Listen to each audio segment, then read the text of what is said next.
Next week, we're all diving into the 7-day intermittent fasting program, but I wanted to give you guys give myself a little head start so that I could actually show you what I'm going to be doing with it and give you some additional meal ideas. So I'm headed to the grocery store right now with Trevor. So I made my detox list, my detox grocery list and meal plan to optimize the foods that will promote detox and just completely remove those that inhibit detox. And I specifically wanted to choose recipes that aren't already in the detox, so you can see some additional ideas of how you can take these principles and apply them into meals that you create on your own. A common question I get with the 7-day intermittent fasting detox is why it's called the intermittent fasting detox if I don't usually recommend people use intermittent fasting with it. It's really because it's a prerequisite to the intermittent fasting program, because with the detox it helps to make it so that your body can start using fat as fuel, stop relying on sugar as one of its main energy sources, makes it so that it's a lot easier to transition from maybe what your normal routine was, or if you just had a lot of refined carbohydrates or sugars, makes it a lot easier to transfer from that over to the 21-day intermittent fasting program. It's hot in here. Now, something that's also really cool about the intermittent fasting detox is it helps to basically amplify your body's ability to break down toxins by removing those toxins and allowing your liver to handle what's already in your system. Because it makes it really difficult for your body to actually process what's already the toxins that are in your system that are inhibiting that fat burning if you are constantly still having those toxins that are building up in your liver, in your diet, and in your system. So the whole point of this 7-day detox is to make it so that you can have sort of like a fresh start for your body to be able to actually get rid of those toxins and do the job that it's supposed to do. And that's why I don't usually recommend using intermittent fasting to go along with it, because it can be such a big jump, especially if you've never used intermittent fasting in the past. So if you are not new to the complete intermittent fasting bundle protocols and you've used intermittent fasting in the past and you've used the detox in the past, then you could still use the detox and use intermittent fasting if you're comfortable with that. It's just mostly if you're a beginner, I wouldn't recommend jumping straight into intermittent fasting along with the detox protocols for your first time. And we're literally pulling up to Whole Foods right now, so I'm going to go in, grab the different ingredients we need, and then go over some of those meal ideas that you guys can also implement during your 7-day intermittent fasting detox.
Now, for some of the base ingredients I got eggs, which, as you guys know, has been like my go-to lately for my lunches. Also, eggs are really great just in general to have for detox, because they do contain choline, which is really essential for detoxification for the liver. So this is going to be one of my go-tos, just an egg scramble. Keep it kind of basic with some veggies, avocado, to get in those fats as well as the protein to keep me satiated and to help support the liver detoxification process. Okay, so overall, what am I making?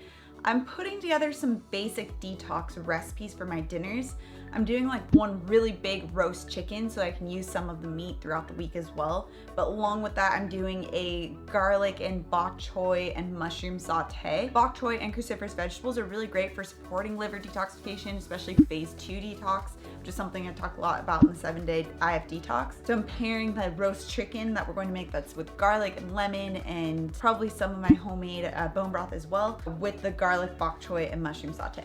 And of course, sparkling water, because we have this every single night. While we were at Whole Foods, I also got a green juice. This is just like, what was it? It was kale, spinach, lemon, ginger, parsley. Again, just really basic, no added fruits or anything so we keep the sugar content down. You don't usually get green juices, but it just sounded really good because it's kind of hot out. peanut butter. Trevor really likes using coconut cream for his smoothie bases.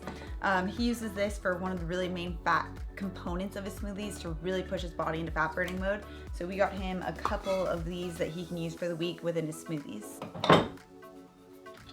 We also got, if I can find it, some cauliflower to go along with ground beef that we have to make burgers. So we're going to make burgers without the bun. So we're getting, again, the protein source, but then we're using a Tumeric Cauliflower recipe where we're just going to take this turmeric ghee that we have. Actually, I have it ready. So we got this from, I think in Ojai, from a local vendor, but you could probably make something similar. It's really just ghee and turmeric, and we're going to be coating the cauliflower with this, baking it, and having that alongside of the burgers instead of fries. And turmeric is another one of those that really helps support liver detox as well. It's one of those detox promoting foods, along with onions and garlic. So we're loading up on these items right here. I also got plenty of onions and garlic for that roast chicken, but I'm also going to be making some of that homemade bone broth tonight. I made a roast chicken last weekend, so I'm using the base of that chicken for my bone broth to make it from scratch. So simple to make. You literally just take the chicken that was left over with the bones, you throw it in a pot with water and any added seasonings you want, let it cook for like 8 hours or overnight, and it's the most fresh, easiest type of bone broth that you could have, and it doesn't really require much extra work, and it's a lot less expensive. Some sweet potato, because we're also making the beef stew. Instead of the red wine beef stew from the Thriving cookbook, I'm making this a little different to take out the red wine and just really focus on fresh herbs. So I'm adding in thyme. We have a lot of fresh parsley right now that I'm going to add in as well at the end. That's growing in our garden. So I'm just going to add a couple little sweet potatoes in there, again, for that A and nutrient timing. Here's this mushrooms from the mushroom saute I mentioned earlier, and the cauliflower for the turmeric cauliflower. We buy all our chia seeds and our flax seeds in bulk. It's typically a lot less expensive that way, and you can get the organic versions for a fairly less expensive price. Trevor really likes using flax seeds right now. We kind of switch off between using flax seeds and chia seeds within our smoothies. You can also use a combo of both of these for the grain-free detox oatmeal that's within the 7-day IF Detox, but we're using it within our smoothies for a fat source and a fiber source. And something people forget is that omega-3s, of course, are really important, which you get from different grass-fed beefs and also from salmon, but you also need omega-6s, but typically we get plenty of omega-6 from refined sources that are much more inflammatory. You still need omega-6s, so if you completely cut out any refined source that would have omega-6 and you are only having omega-3s, it is possible to have too much omega-3 fats that are anti-inflammatory and not enough of the omega-6s. There are some omega-6s in various nuts and seeds, so that's where you can get a healthful source that's not refined, but then also get those omega-3s that are anti-inflammatory. So that's where going a little too clean, or like where people can go a little extreme with cutting foods out and not adding in the foods that they still need. Because both omega-6s and omega-3s are essential for our brain, for our body's functions. So you do need to have both. So you don't want to completely cut out omega-6s, you just want to get it from the right sources. And for general body function, which detox is one of the main bodily functions that's always happening, we need to make sure that every aspect of our body is working. So that's why, we never want to focus on one thing and completely neglect a whole different part of our health and our needs. So that's my little side rant on omega-3s versus omega-6s. Something I don't talk about as often, but something that's important nevertheless. Perfectly filled up my chia seeds, which I'm still not certain yet for this week if I'm going to have smoothies for a detox or if I'm going to do another chia brekkie bowl, but either way I have my chia seeds set so I can use either one. Baby bok choy. So that's for that one saute that I mentioned earlier. I also forgot to mention this. I've lately been using grass-fed Greek yogurt, whole milk, for my protein source in my smoothies instead of a protein powder. It's a complete protein this way. It's really easy for your body to break down and use as a protein for that reason. You also get some fat from it while having lower amounts of carbohydrates, and you don't have to worry about any types of additives as long as you're getting the whole source. So just make sure that you are getting grass-fed if you are going to be using yogurt, specifically Greek yogurt, especially if weight loss is something that you're looking for. It's going to have a higher proportion of the protein compared to the carbohydrates compared to just a normal grass-fed yogurt.